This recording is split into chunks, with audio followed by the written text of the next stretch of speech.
Jadi tahun 2014 itu, ketika saya tertidur waktu itu seolah-olah kayak astral projection, jadi kayak mimpi gitu Mbak. Itu pas bulan puasa. Ya.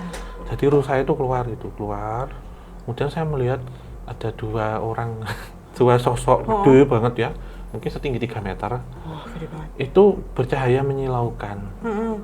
Yang satu tuh bawa tasbih, yang satu tuh nggak tahu tuh kayak bawa pedang atau apa, kayak di film Star Wars tuh loh, yang bercahaya tuh loh. Saya naik gitu, saya ngeliat tasbihnya itu kayak bercahaya, terus kayak pakai baju kupluk tuh Mbak. Cuman tudung gitu. cuman kainnya juga bercahaya semua. Tapi mukanya berarti nggak kelihatan Nggak kelihatan. Tapi ada suaranya menggelegar gitu. Yang intinya belum saatnya, terus saya pulang lagi. Itu kan dulu yang bisa Nabi dan Rasul gitu ya. Tapi menurut saya Nabi dan Rasul itu memang orang-orang pilihan ya, sangat-sangat pilihan. Kita sebut pilihan. Bukan berarti kemudian beberapa orang yang bisa dengan hal itu disamakan dengan Nabi dan Rasul, tidak. Tapi mungkin dipilih oleh Tuhan langsung juga bisa diberikan amanah. Karena Tuhan ini kan kuasanya cukup besar. Benar sekali. Justru kalau kita menyangkal itu berarti kita menyangkal kuasa Tuhan gitu aja. Berarti ini ya sebenarnya kalau kita tilik lagi berarti gambaran malaikat itu bersayap itu juga belum tentu sepenuhnya betul karena itu lebih ke energinya aja ya Om. Tapi kalau kayak ini nih Om, kalau kayak hantu lah, orang Indonesia dengan orang Amerika pasti ketika melihat hantu itu penggambarannya akan beda nih, karena kan dipengaruhi budaya juga ya. Kalau tentang penggambaran malaikat itu menurut Om Hao gimana? Apakah juga akan ada bedanya?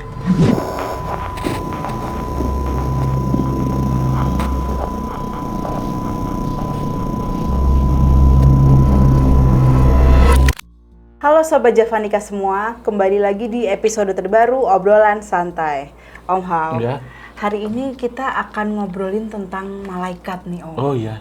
Karena kan kalau sebagai manusia awamnya kan kita taunya malaikat itu wujudnya ganteng, cantik gitu kan. Nah, tapi sudah mulai ada pembahasan nih bahwa sebenarnya wujud dari malaikat itu sendiri itu tidak selalu berbentuk seperti itu dan tidak selalu berwujud manusia gitu. Nah, ini nanti kita akan coba ulik ya Om ya tentang wujud malaikat itu seperti apa dan juga interaksi yang bisa terjadi antara malaikat, manusia maupun makhluk Tuhan yang lainnya.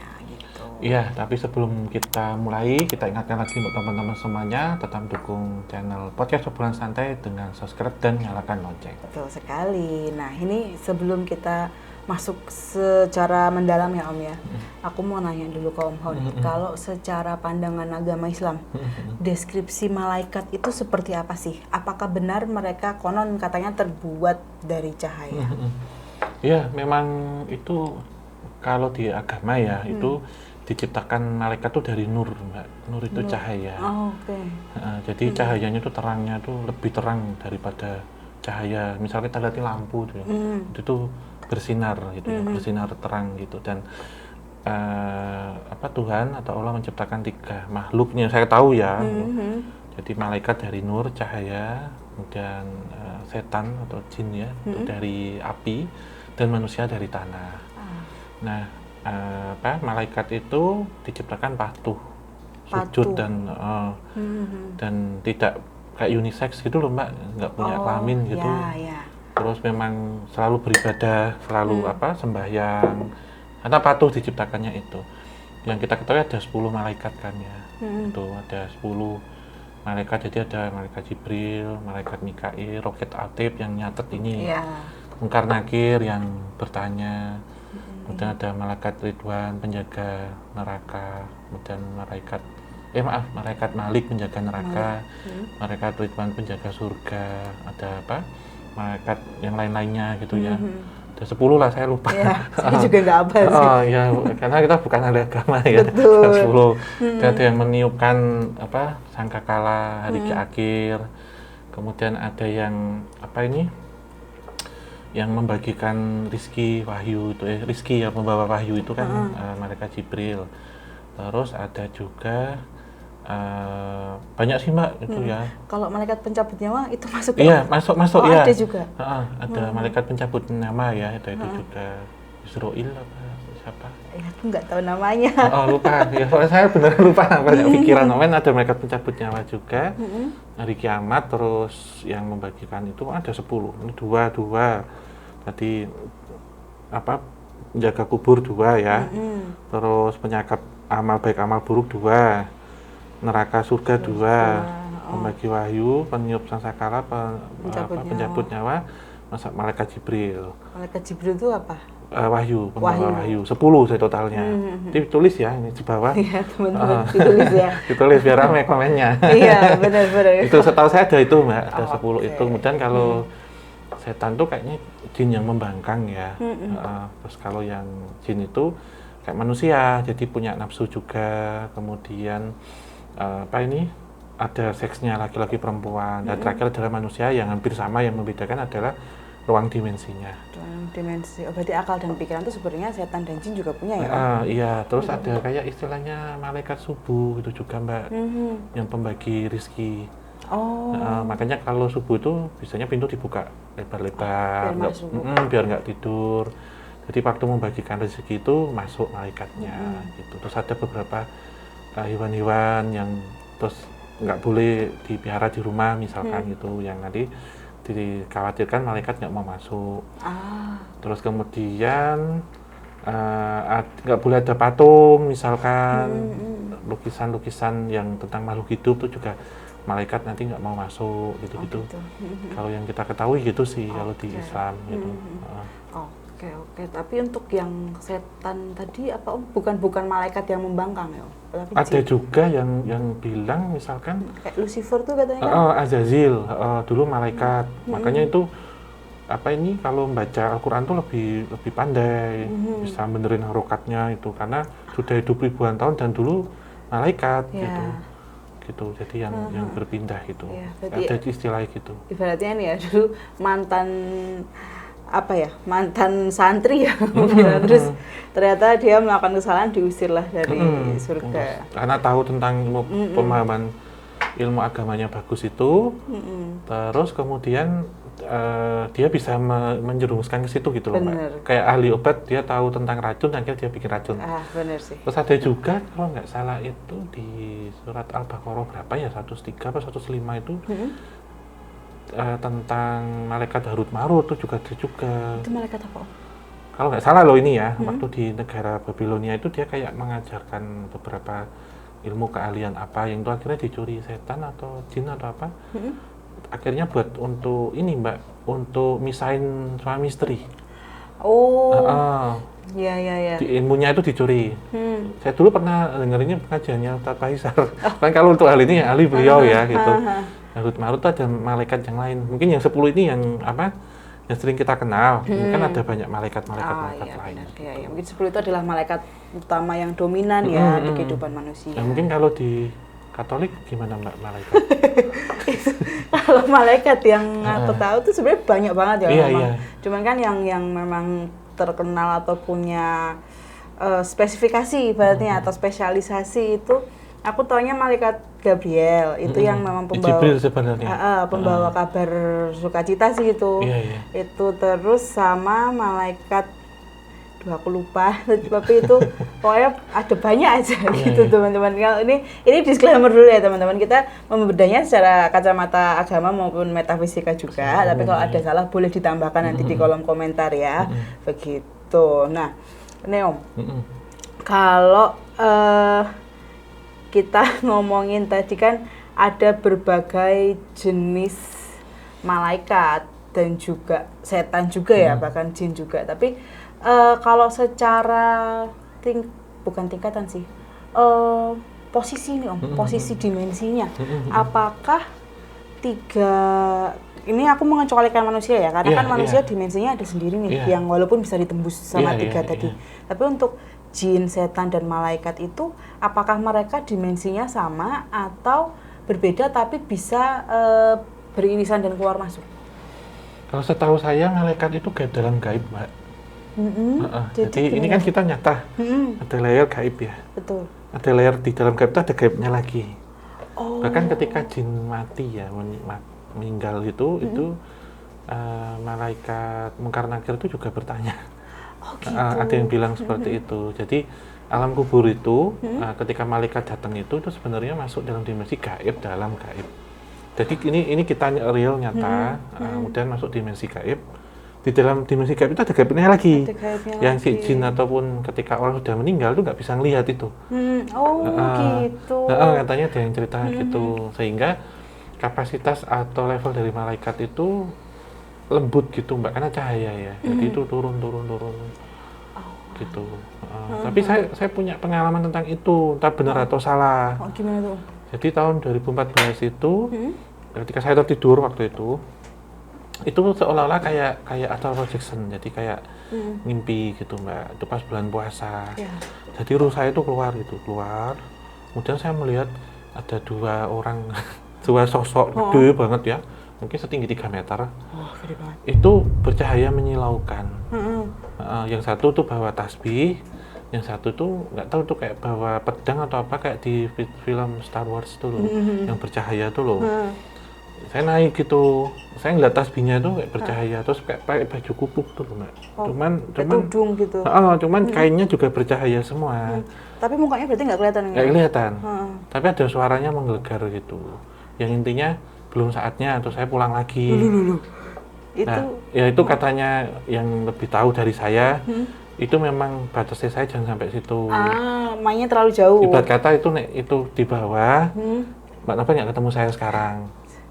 Hati-hati ya Om, jangan jauh-jauh kalau main. Ibarat kata itu katanya itu malaikat, tapi kita nggak bisa ikut, maksudnya nggak bisa ngelihat itu. Berarti itu mungkin pas mungkin ditarik bagaimana ya saya di posisi trans mungkin. Itu saya pernah lihat tentang itu. Itu yang pengalaman pertama. Terus yang kedua itu katanya malaikat nyamar, nanti coba kita cerita itu yang berubah jadi manusia itu loh Mbak. Apa jin apa saya nggak tahu, cuman tuh kata orang juga malaikat nyamar. Saya dulu awal-awal pernah, jadi maghrib itu ada bapak itu seolah kayak minta itu ya, di jalan tuh kok nggak ada orang lihat, saya doang yang lihat gitu. Terus saya ngasih uang berapa itu, ngasih gini Pak, gitu. Saya doain gitu kan, saya amini. Kemudian saya ngeliat ke sini ke lampu merah naik motor waktu itu, pas lagi nggak ada. Udah hilang. Katanya orang tuh malaikat maghrib. Malaikat maghrib itu waktu ngetes maghrib. Orang. Waktu kecil kayaknya saya juga pernah Mbak 3 kali, jadi ingat. Di kelas 5 nggak salah itu, habis ngadiri ulang tahunnya teman saya, dibawain nasi kotak itu 3 kalau nggak salah ya. Saya nyepeda, terus ketemu orang, udah bapak itu udah mungkin usianya 60 ya 70. Minta waktu itu, minta ini saya belum makan, minta itu, minta nasi, saya kasihkan. Terus orangnya bilang, "Ora, saya cuma ngetes aja kok," gitu. Ini nggak apa-apa Pak, beneran saya bawa banyak. Minta ya, saya kasih, enggak saya cuma ngetes aja, ngetes saya. Terus mau tak ambilin gini, hilang juga. Langsung push. Iya, beneran waktu itu. Wah. Itu posisi juga pas maghrib Om? Kalau itu jam 12 siang. 12 siang. Jadi pulang minggu-minggu nyepeda. Saya masih ingat. Ini kata orang ya, waktu itu tuh malaikat nyamar. Tapi saya nggak tahu istilahnya apa ya. Katanya kalau kayak gitu tuh malaikat nyamar, ngecek kita, ngetes kita gitu. Tapi saya nggak tahu itu walau alam Mbak, itu entah jin apa manusia kayak pengembara itu ya, berilmu itu maksudnya. Iya sih, bisa sih. Atau malaikat nyamar. Itu orang Jawa dulu bilang ini mau itu ketemu malaikat nyamar gitu. Wah, udah 3 kali nih Om mau ketemu malaikat ya selama hidup ya. Iya, kan dapat malaikat ya. Kita juga itu perwujudan malaikat. Iya, ini masih simpang siur tapi orang bilang itu malaikat. Itu ya. Karena saya sama ini nggak pernah terus ngelihat itu kayak gitu, itu nggak pernah Mbak. Mencoba juga nggak bisa. Maksudnya bukan saya keinginan untuk itu nggak. Itu sudah lintas dimensi. Kalau saya sebut sudah gaib dalam gaib. Gitu. Tapi kalau pengalaman yang kata orang itu malaikat, itu saya 3 kali itu punya pengalaman. Akhir ya 2014 itu yang terakhir. Mimpi. Yang mimpi. Dan saya ngelihat bener tuh dari rumah itu kayak benar-benar tidur tuh kayak seret gitu. Di atas rumah itu ada sosok 2 gede itu Mbak, bercahaya. Itu posisinya di atas rumah ya? Di atas rumah. Tapi pas itu kayak maksudnya rumah dan bangunan lain di dunia manusianya masih kelihatan sebenarnya? Kelihatan. Jadi dia kayak dari langit gitu Mbak, turun. Tidak nunggu.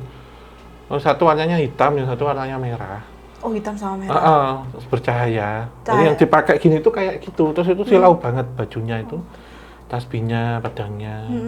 cahayanya itu warnanya juga hitam dan merah atau cahaya putih tapi kelihatan mereka bajunya hitam dan merah? Enggak, warnanya sesuai. Sesuai ambience ya, mungkin kayak lama kayak gitu tuh, lampu-lampu. Iya. Terus pakai kupluk tuh loh Mbak, saya masih ingat itu kayak model pakaian kupluk tapi gede banget orangnya 3 meteran. Mungkin loh ya saya perkirakan. Tapi ini modelnya ya kayak ngambang gini saya. Bener. Tapi nggak ada angin atau apa suara riuh apa gitu? Enggak. Ngelihat kanan kiri tapi itu kayak udah hampa. Gitu modelnya, terus balik lagi serap gitu. Suara menggelegarnya kayak apa? Gambar gitu kayak manusia nggak bisa ya Mbak, mungkin suaranya tuh gede banget momen gitu ya.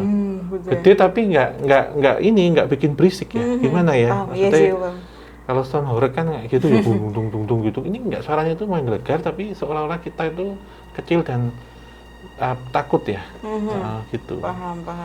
Iya.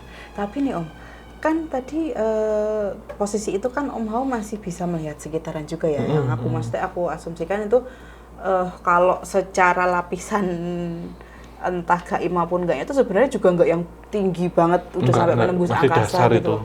Ya kan. Nah, tapi si malaikat ini bilang kayak ini belum waktumu, ini di batasanmu ya, batasan ibadah, batasan akhirmu gitu kan, mentoknya yang bisa dijelajah gitu aku bilang.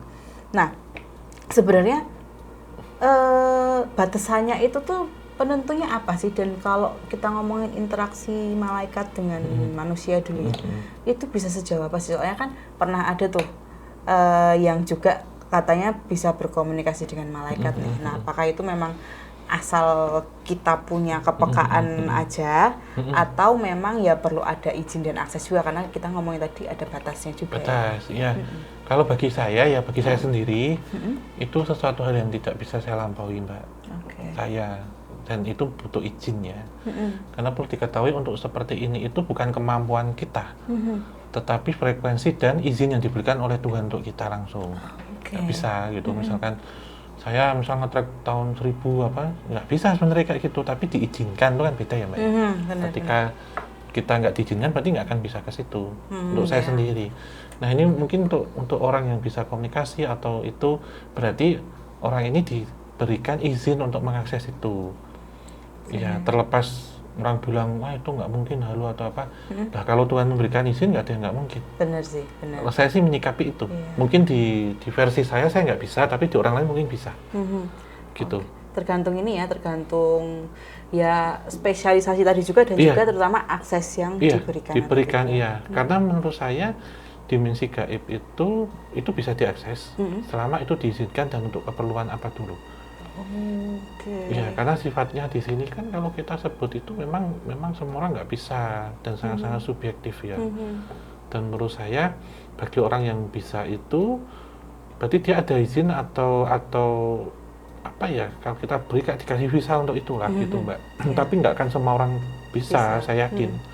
Jadi kalau dari saya pribadi mungkin saya diberikan akses, tidak diberikan akses waktu untuk itu, tapi orang lain mungkin yang bercerita atau yang bisa komunikasi, melihat, bertemu, berarti itu diberikan akses. Gitu. Kalau mungkin diberikan satu pertanyaan, itu kan dulu yang bisa Nabi dan Rasul gitu ya. Tapi menurut saya Nabi dan Rasul itu memang orang-orang pilihan ya, sangat-sangat pilihan. Kita sebut pilihan. Bukan berarti kemudian beberapa orang yang bisa dengan hal itu disamakan dengan Nabi dan Rasul, tidak. Tapi mungkin dipilih oleh Tuhan langsung juga bisa diberikan amanah. Karena Tuhan ini kan kuasanya cukup besar. Benar sekali. Justru kalau kita menyangkal itu berarti kita menyangkal kuasa Tuhan gitu aja. Kalau saya sih percaya Mbak, kayak gitu. Benar-benar. Pun tapi ini juga ya, maksudnya kita juga sebagai manusia tetap selektif ya Om ya. Karena kan kadang ada juga yang beberapa yang pada akhirnya menjadi aliran sesat itu kan merasa mendapatkan wahyu nih dari Tuhan kan. Tapi tapi kita juga sebagai manusia yang punya akal dan budi ya, dan juga kebetulan kita juga sudah punya pedoman agama masing-masing. Jadi kayak kalau ada info yang datang ya jangan ditelan mentah-mentah juga. Ya, itu yang pertama. Yang kedua kadang juga jin dan setan ya. Itu kadang ada dikisahkan itu mereka kadang mengintip atau nguping rapatnya para malaikat Mbak. Kadang kan mereka ada di tengah-tengah sebenarnya transisi ya. Gaib iya, nyata iya sebenarnya. Nah ini biasanya mereka itu ketika dapat informasi itu, mereka nanti akan membisikkan ke orang-orang itu kadang.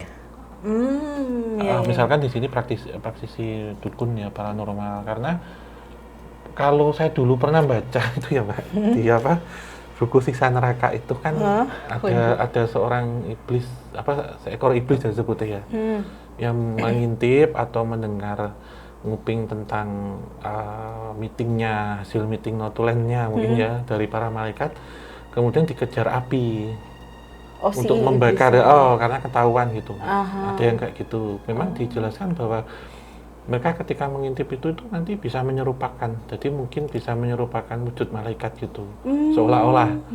Terus mereka datang nih kayak kasih wahyu apa gitu.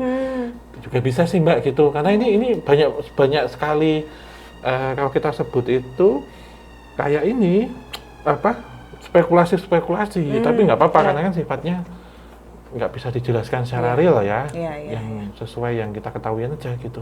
Benar sih, benar. Nah itu tadi Om, aku baru mau nanya, kan tadi ini ya, kalau malaikat bisa menyerupakan sebagai orang gitu kan, tapi itu tadi kan kalau jin, setan itu kan biasanya juga memanipulasi ya, bisa menyerupakan. Nah berarti kalau dari ini tadi sebenarnya mereka pun juga bisa menyerupakan diri sebagai malaikat ya. Tapi apa ya Om, kalau seumpama kita dapat info-info dari ini ya, hasil meeting para malaikat yang dicuri oleh setan maupun jin itu ketika ketika itu dibagikan ke manusia itu kayak ada resiko ini ya nggak sih Om, resiko secara gaibnya ya, karena kan ibaratnya itu sebuah info yang di atas kuasa pengetahuan manusia nih. Kalau dia tahu, kita tahu tuh seperti apa gitu. Iya, ya pasti itu ada sesuatu hal yang buruk itu Mbak, mesti ada karma buruknya. Oh gitu. Itu berarti kan kalau kita sebut tuh karena Tuhan Maha Tahu ya, mungkin tuh informasi yang diizinkan juga bisa sih, mungkin ya. Yang nanti kemungkinan informasi itu akan direvisi. Makanya kalau ngeliat ke depan tuh kan ada beberapa yang nggak jitu. Oh iya. Itu mungkin direvisi Mbak. Nanti ini mah udah bocor, tak ganti aja. Itu bisa mungkin loh ya ini, karena ada yang saya pernah ikut pengajian, ada yang seperti itu dulu. Oh iya. Waktu ikut pengajian dulu Mbak, status loh. Kan ada cerita kadang misalkan ada orang yang tahu tentang apa yang akan terjadi, kan dikisahkan bahwa 1 menit ke depan kita nggak tahu apa yang terjadi ya. Kemudian kok orang itu bercerita ini seolah-olah seperti tahu, ternyata dia dapat gambaran, dapat bisikan. Yang seolah itu disampaikan malaikat gitu, padahal itu iblis yang menyamar. Dia mendengar informasi dari malaikat yang sedang rapat. Nah kemudian karena sudah bocor, akhirnya direvisi. Peristiwa itu harusnya terjadi ya, tetapi karena itu sudah diketahui, jadi kok nggak terjadi. Jadi ya memang kita ngeliat masa depan itu misteri, teka-teki. Kalau yang dulu kan sudah terjadi ya, nggak apa-apa diceritain, kecuali kalau ditutupin ya. Memang kita kadang harus selektif untuk menceritakan gitu. Betul. Tapi kalau ke depan itu terkadang bisa diganti, direvisi, sehingga kan kita bisa minta doa Mbak, kita selalu berdoa pada Yang Maha Kuasa biar nasib buruk nggak diberikan misalkan, akhirnya direvisi sama yang Maha Tahu gitu, diganti, walaupun sudah dituliskan di situ. Ini nanti harus kena gini-gini. Ternyata doa ya untuk tujuan baik ya, dihapus, ganti yang lain gitu tuh bisa. Doa itu yang kuasa kan mau nulis apa aja terserah Pak. Iya, untuk menuliskan nasib kita kan terserah. Betul, karena ya beliau yang Maha Kuasa. Iya. Yang bisa merevisi ya doa-doa kita itu. Meskipun ada info bocor pun kayak belum tentu itu yang terjadi ya, karena ya balik lagi Tuhan yang punya kuasa. Kalaupun itu sudah terjadi berarti udah kehendak Pak. Mungkin infonya bocor ya, mungkin positifnya biar siap-siap mungkin gitu. Tapi setahu saya gitu sih pernah ikut kajian kayak gitu. Oke, nah ini Om, kalau balik lagi kita ngomongin tentang wujud malaikat ya, yang ini kita bilang wujud gaibnya, wujud aslinya nih, itu kan ada beberapa referensi yang katanya nih kalau malaikat Mikail kalau nggak salah itu dia tuh bersayap, memang bersayap, tapi kayak di tiap sayapnya itu ada mata. Dan konon itu menitikkan air mata juga, kalau nggak salah itu buat menghapuskan dosa atau gimana gitu loh di tiap ininya itu. Terus kalau malaikat siapa ya, Israel atau siapa aku lupa, nanti diberi ya teman-teman. wujudnya tuh punya 600 sayap katanya. Iya. Terus biru atau hijau gitu ya. Nah itu apakah itu memang penggambaran secara metafisikanya betul atau bukan betul ya, kita nggak karena itu kan ini ya gaib dan Tuhan juga ya mengatur, kita bukan bilang betul, tapi kayak apakah itu mungkin gambaran yang paling mendekati wujud asli mereka atau gimana? Kalau ada yang menyisakan kan kayak gitu sih Mbak ya. Bahkan ketika sayapnya tuh dibentangkan tuh kadang sedunia ditutupkan ini Mbak, nutup. Terus yang malaikat pencabut nyawa itu kalau nyabut tuh nggak satu-satu, mungkin per hari itu bumi itu digini loh Mbak, ada yang bilang. Oh, kayak di shoot gitu. Itu saya dapat ini dari pengajian Mbak. Untuk ini saya awam sebenarnya. Untuk hal ini saya awam ya. Saya nggak berani cerita ya. Itu katanya kalau kayak malaikat itu kan sayapnya gini, terus nanti sebumi atau apa kalau ditutup gini bisa nutupi gitu. Tapi katanya yang bilang tuh sayapnya nggak kayak sayap burung. Tapi kayak apa? Modelnya kayak mungkin kayak sayap apa sih, kayak baju gamis bersayap tuh loh Mbak. Oh ya. Kayak piala Oscar. Oh iya. Gitu loh. Ya kayak menyatu ke belakangnya gitu kan. Ada yang bilang gitu, tapi ada juga yang bilang sayapnya besar gini. Terus mungkin kayak bulu-bulu. Tapi ada yang bilang itu cuman gambaran aja, representatif aja. Sayap itu menaungi ya istilahnya. Dan cahaya itu mungkin bisa digambarkan kayak matahari gitu ya, menaungi, karena mungkin matahari itu juga kan cahaya juga dia yang kan ketika dia habis makan selesai ya. Mereka tuh kayak gitu katanya. Jadi penggambaran menurut saya. Iya sih, tapi pun kalau semua multi tafsir. Kalau memang pun penggambarannya seperti itu kayak itu sebenarnya lebih ke ini ya, bukan mengerikan sih Om, tapi kayak menakjubkan. Jadi itu, ketika pun kita bisa ngelihat itu kayak tetap kayak akan nge-freeze sih. Iya. Aku jadi inget Om, kalau di Alkitab itu tuh kalau pas masa-masa setelah kematian Yesus ya, kan ada beberapa kali tuh malaikat muncul. Nah itu tuh awalan kalimatnya selalu sama. Apa Mbak? Jangan takut. Iya. Itu kalau dulu kan kayak ini ya, karena masih kecil mikirnya kayak jangan takut soalnya ada malaikat, mungkin malaikatnya takut disalahpahami gitu kan. Tapi mungkin kalau semakin kesini dan ada juga obrolan-obrolan tentang wujud malaikat yang sedemikian rupa, mungkin itu juga sih yang membuat para malaikat itu setelah salam mereka bilang jangan takut, karena ya wujudnya yang semenakjubkan itu sedemikian rupa itu. Wih, tapi kalau ini Om, kan di film-film tuh ada ya malaikat katanya kalau turun ke dunia manusia tuh mereka harus mengorbankan sesuatu, yaitu adalah sayapnya tuh. Gitu. Kalau itu sebenarnya ada kemungkinan itu benar terjadi nggak sih? Mungkin iya, mungkin bisa, mungkin yang dikorbankan sayapnya yang patah atau rontok itu mungkin energi ya Mbak ya. Karena kalau kita lihat itu kan sebenarnya malaikat ini sendiri itu kan ini ya Mbak, entitas non material, dia tidak berwujud ya. Apakah benar penggambaran yang humanoid kita juga nggak tahu, tapi mungkin yang lebih dekat dengan manusia yang sifatnya berbentuk seperti humanoid mungkin ya. Karena kan dia diciptakan itu hanya untuk menyembah Tuhan, tidak melakukan dosa. Itu harus patuh, taat gitu ya. Gitu, dan mungkin juga merupakan satu energi murni gitu. Nah ketika energi murni ini turun pasti kan akan tercemar kalau saya sebut. Benar. Jadi misal 100% kayak battery health itu loh, dia turun mungkin jadi 92, mungkin yang dikorbankan energi murninya. Karena energi kotor ya dunia, mungkin itu juga bisa sih Mbak. Gitu. Jadi bisa digambarkan mungkin juga menjadi seperti intelek murni. Benar. Gitu. Iya, apalagi juga maksudnya ketika lintas dimensi pun penembus batasnya itu pasti juga nyedot energinya juga ya. Mungkin terus ditafsirkan malaikat karena bersayap, karena dia turun mungkin sayapnya rontok kayak burung ya. Terus nanti mungkin dia recovery lagi setelah itu gitu.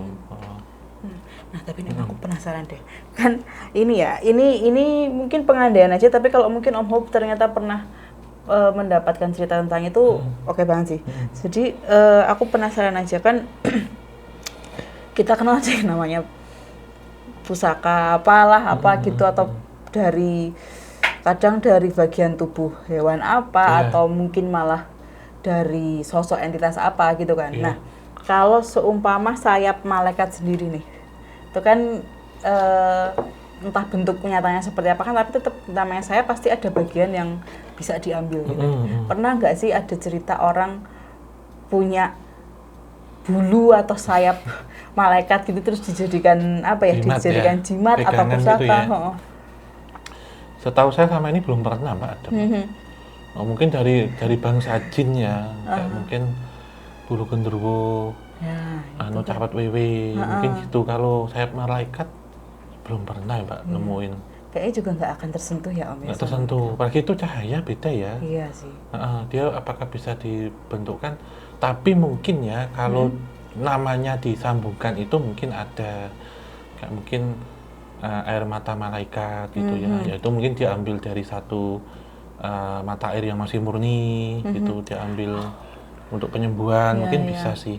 Atau jubah malaikat, mungkin karena dia putih bersih, bercahaya. Kalau kena pantulan gini terus kemudian kayak bercahaya gitu loh Mbak, itu mungkin bisa. Tapi kalau produknya ya atau serpiannya malaikat ya belum pernah, saya belum tahu ya. Tapi kalau namanya dengan itu mungkin ada. Kan kayak parfum atau apa ada malaikat subuh gitu. Bener Ada, mungkin ini kayak namanya disangkutkan gitu loh Mbak. Lebih ke penamaan aja. Penamaan mungkin bisa gitu. Oke, berarti ini ya sebenarnya kalau kita tilik lagi berarti gambaran malaikat itu bersayap itu juga belum tentu sepenuhnya betul karena itu lebih ke energinya aja ya Om.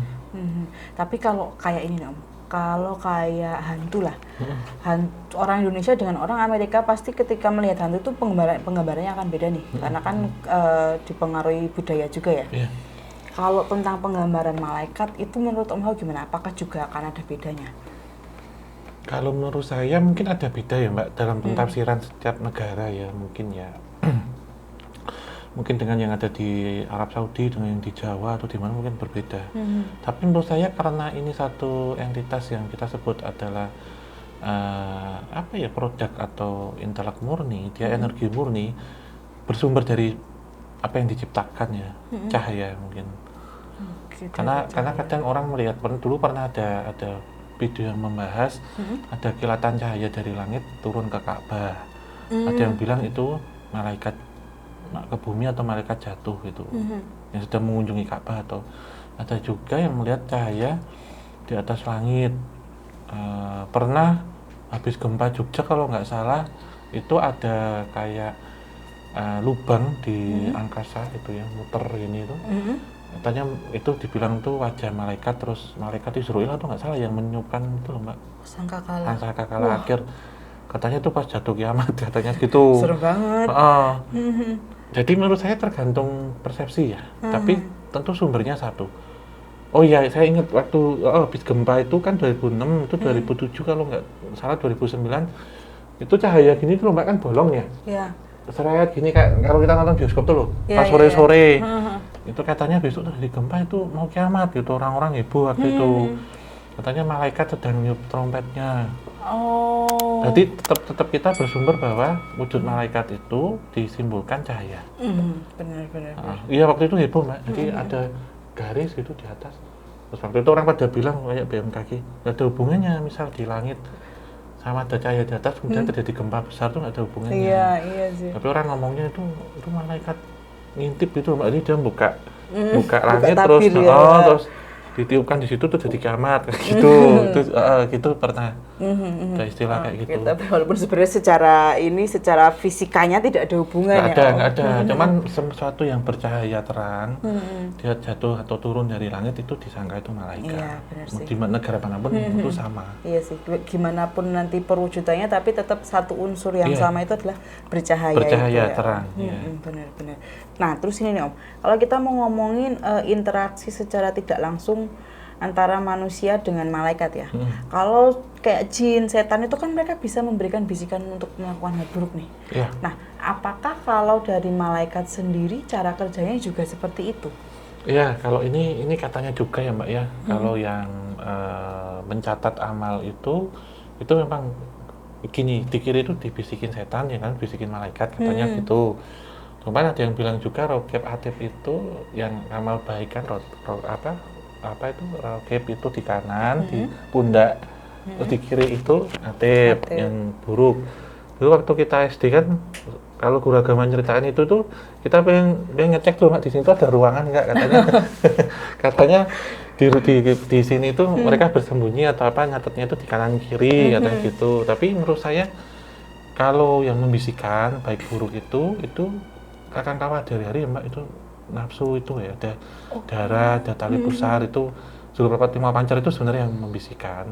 Kalau saya ya, itu kalau malaikat menurut saya mencatat aja kali ya. Oke. Mungkin itu atau juga bisa dipahami setiap manusia itu ada rokib atibnya. Atau juga bisa dipahami juga rokib atib itu hanya sepasang itu tapi mencatat semua sedunia.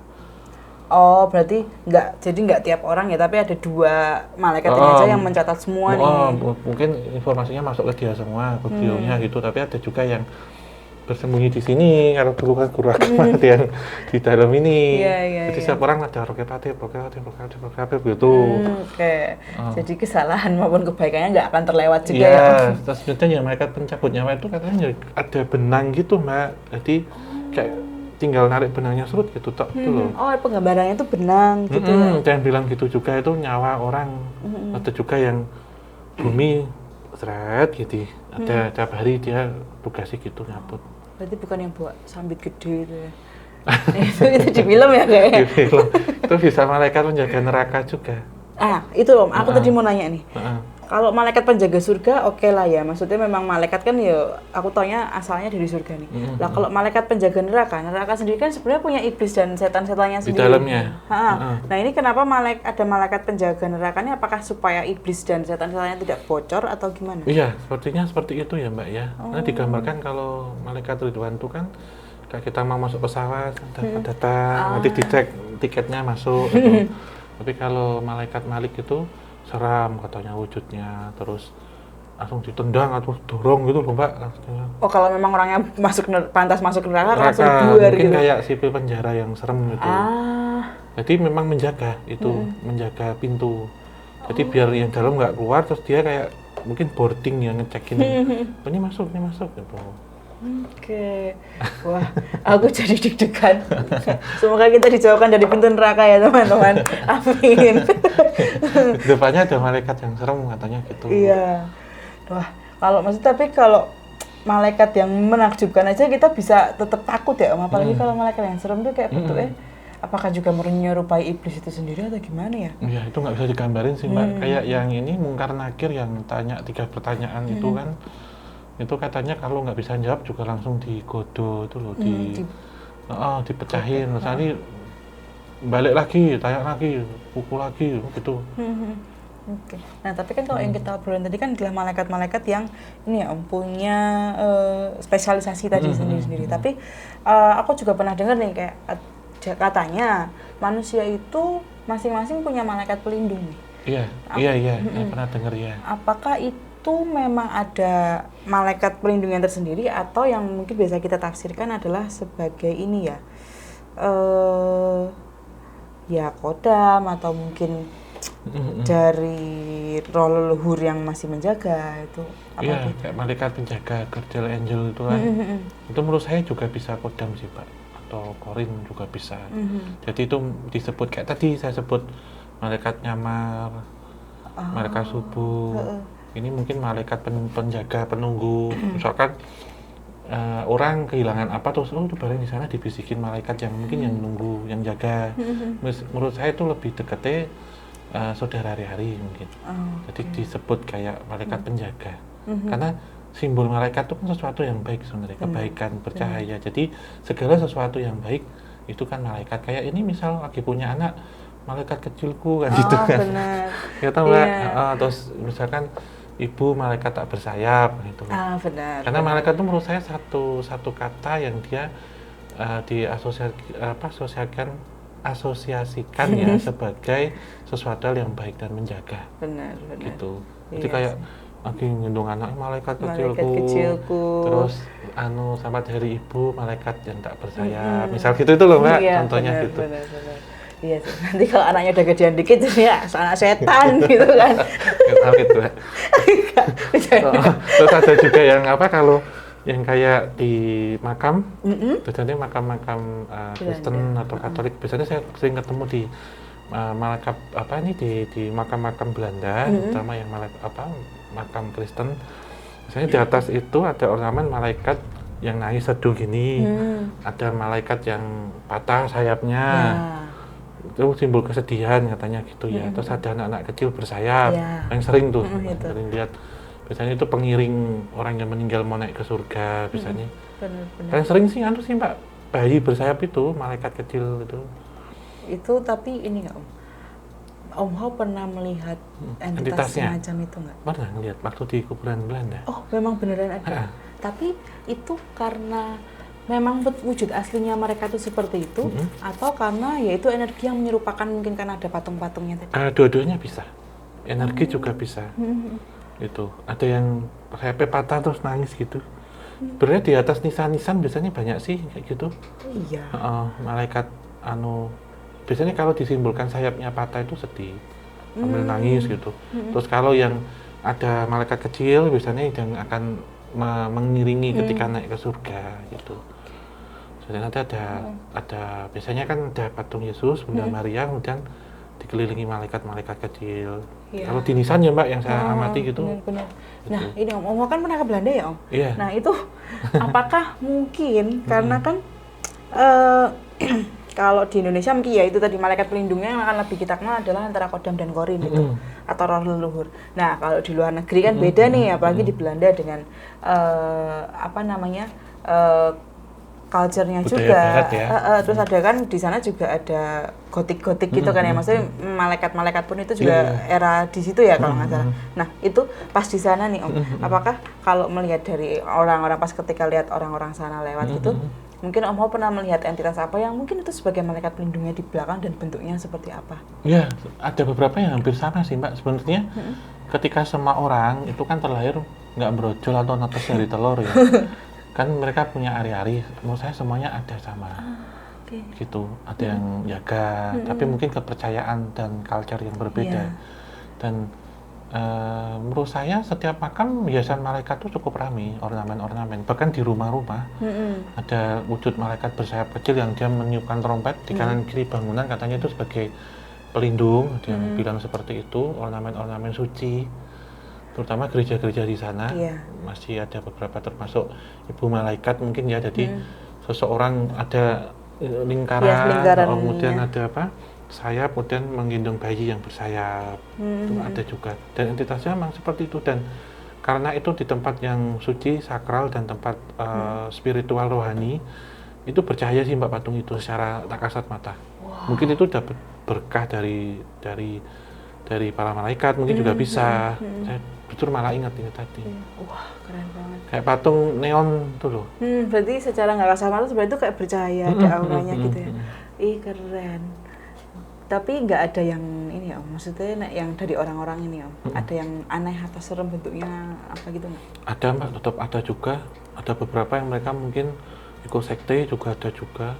Kelihatan ya? Kelihatan, apalagi kalau mungkin berbeda dengan kepercayaannya, yang mayoritas di sana ateis juga kan beda Mbak. Benar sih. Benar. Entah yang ini, kalau di negara kita kan mungkin masih tabu ya. Di sana kan udah umum, di Eropa gitu. Mereka yang nggak percaya Tuhan, tapi kok ada kayak entitas astral nih ngikutin. Mungkin ya menurut saya secara pure ateis mungkin enggak ya. Mungkin mereka tidak punya Tuhan, tetapi tetap sebagai manusia bersinggungan dengan energi dari dimensi astral itu sangat kuat banget gitu. Apapun itu, entah yang beriman dan tidak beriman itu sama menurut saya. Mungkin energinya yang mengisi ini negatif, ini positif gitu. Gitu. Nah ini mungkin pertanyaan penutup ya Om untuk pembahasan malaikat ini. Tadi kan sempat kita singgung sedikit tentang malaikat pencabut nyawa itu yang ada kemungkinan kalau dari kisahnya itu sebenarnya menarik benang dari atas bumi nih, bukan per satu orang gitu. Tapi kalau di sekitar kita sendiri aja nih Om Hao kan mesti ada kelebihan ya, kan kadang mereka yang punya kelebihan itu juga bisa melihat nih kapan orang ini akan dipanggil atau gitu. Nah Om Hao pernah nggak ketika mungkin ketemu orang-orang yang hampir mendekati ajalnya atau mungkin pas layat nih, itu melihat ada sosok astral yang mungkin Om Hao mengasumsikan itu mendekati ke si malaikat pencabut nyawa itu sendiri? Ada Mbak, itu berarti 3 kali ya melihat kayak gitu. Ini yang saya ingat aja tak ambil 3 gitu. Yang pertama itu ibunya teman saya, terus almarhum simbah saya sendiri, sama yang satu waktu bantu orang lepas susuk yang udah tua itu, yang saya dulu pernah cerita kalau nggak salah. Kalau yang simbah saya itu auranya sih ya, tapi saya nggak tahu pastinya. Kesana 2 minggu kemudian wafat. Terus yang ibunya teman saya itu kena cancer, habis perawatan 1 bulan kemudian wafat. Tapi saya nggak cerita itu, jadi auranya lebih. Oh, lebih ke auranya. Karena sudah hitam gitu. Kalau yang ketiga ini waktu bantu simbah-simbah yang dulu pakai susuk, kemudian udah tobat ke Arab, terus kodamnya itu ditahan gitu loh Mbak, dipukulin gitu Papa di Arab sana, dia pulang ini kosong, terus susah meninggal. Terus akhirnya setelah dialog itu, ketika nanti akan pulang itu ada beberapa syarat, salah satunya anaknya nggak boleh ini rame, udur-uduran karena pewarisan. Terus mungkin habis lebaran, jadi setelah kalau nggak salah 40-60 hari setelah saya itu baru dicabut gitu, hilang. Nah di situ saya ngeliat benang Mbak, benang hitam kalau nggak salah, saya nggak lupa entah merah apa hitam, pokoknya hampir sama Bang Ireng lah gitu warnanya. Itu memang naik ini tapi nggak tahu ujungnya kemana. Ya mungkin ya itu benang cabut itu, benang malaikat mungkin ya. Nah, saya nggak tahu apa itu. Itu benar sih setelah beberapa hari itu, setelah Syariah saya ke sana, saya dikabari berapa bulan ngucapin selamat lebaran sama info kalau ibu mertuanya udah meninggal. Gitu. Tapi pas meninggal itu Om Ho layat nggak? Enggak, karena jauh luar kota. Karena keluarganya bilang lupa ngasih tahu saya.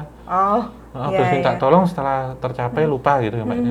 Nah, saya jadi nggak sempat layat karena luar kota cukup jauh gitu. Terus terima kasih sama minta doanya gitu aja. Jadi saya nggak sempat layat waktu itu. Berarti ini ya, Om Ho nggak bisa tahu pas ketika sudah meninggal itu pun apakah benangnya ini masih ada atau enggak gitu? Nggak tahu. Cuman mungkin ini asumsi saya bahwa waktu itu saya ngeliat benang gitu aja, yang itu nggak tahu ujungnya kemana.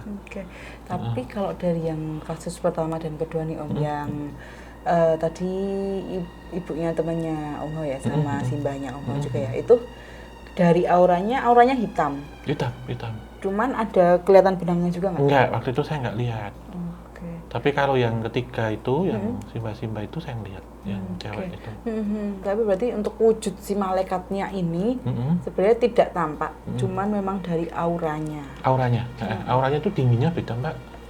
Beda sama, kalau sama ini, maaf Om, sama aura-aura makhluk astral pada umumnya, apakah berbeda dengan orang yang mau meninggal? Bedanya kayak mungkin pernah masuk ke galian nggak sih? Galian tanah. Entah mau bikin pondasi atau bikin jugangan tuh apa ya? Kecemplung kalen ya. Yang tanah bener-bener tanah. Belum. Kalau saya pernah masuk Mbak soalnya, galian pondasi pernah. Terus makam sih nggak yang lihat doang ya. Galian pondasi pernah sih yang sedalam ini. Kalau waktu kelas 1 kan di sipil kan rasanya dinginnya kayak gitu Mbak. Oh, dingin lembab yang anyep. Ya, aku tahu. Lembab tanah. Mungkin yang saya rasakan ketika simbahnya perempuan itu mau meninggal kayak gitu sih. Benangnya itu mungkin tuh aura kematian menurut saya. Jadi hampir sama kayak liang kubur. Dinginnya. Oh iya. Tapi untuk dinginnya makhluk astral berbeda dari Beda. Lebih dingin mana Om? Dinginnya itu kalau makhluk astral itu Kak, dinginnya kayak kita di puncak ya, di gunung gitu ya. Atau kayak masuk freezer. Kalau ini tuh dinginnya itu gimana sih Mbak ya? Maksudnya dinginnya tuh sebadan tapi nggak cuma masuk tulang, udah diubun-ubun rasanya. Mungkin kalau penasaran, mungkin kalau ada kalian nyoba masuk deh Mbak. Mungkin teman-teman habis ini penasaran mungkin boleh kalau misal lagi bikin kolam. Atau kalau mau ekstrim ya, kalau ada yang meninggal, misal ada yang gali kubur sebelum jenazahnya datang, coba masuk deh. Dinginnya kayak gitu, gali sumur atau apa, dinginnya beda sih Mbak. Gitu. Dingin bumi menurut saya. Lebih ada unsur ke alamnya juga ya. Tapi di minus loh ya, di bawah. Kalau dinginnya di atas nih kan kita di atas, itu dinginnya di bawah tanah. Dingin atas pun juga sebenarnya beda sama yang di bawah kan.